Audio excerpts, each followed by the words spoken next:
Tell us a little bit about yourself and about your background. So yeah, as you mentioned, I'm a psychologist. I was trained in counseling psychology, and today I work primarily with high performers.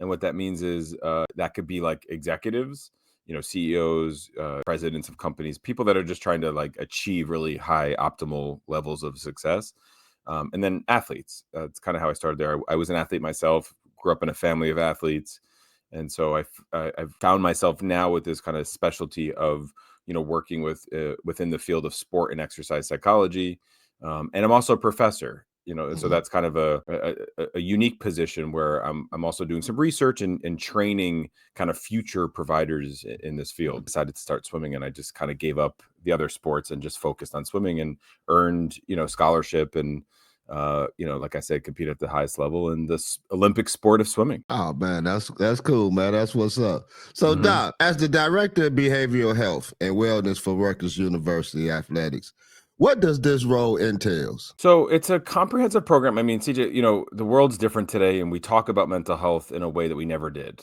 And Hmm. I'm sure, no matter where you live in the world, we're recognizing the importance of mental health. And so the role, I created it in a way. There was one sports psychologist at the university, and I'm also a sports psychologist at Seton Hall University, and I have a private practice, and we sort of consult and help other organizations build systems to provide both mental health and mental skills training, for athletes.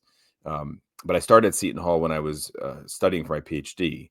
We started to build a program there at Rutgers. When I was a professor, there was one sports psychologist for many years, 15, 20 years. There was one person, there was 4 or 5 different people, but there was only one provider. And right before COVID, there was this gap because the person had to take leave, and I came in, like, the chief medical officer knew I was a professor and said, hey, can you fix this thing and build a system, because obviously no system can function on one person. So that's the long answer to then say, like, this whole behavioral health and sports psychology unit I built is it's comprehensive. So it's mental health treatment, it's group therapy, it's group skills, like, recovering from an injury, for example.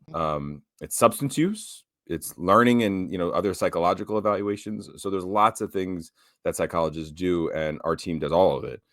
And so we have a whole team of people that kind of oversee all these different areas.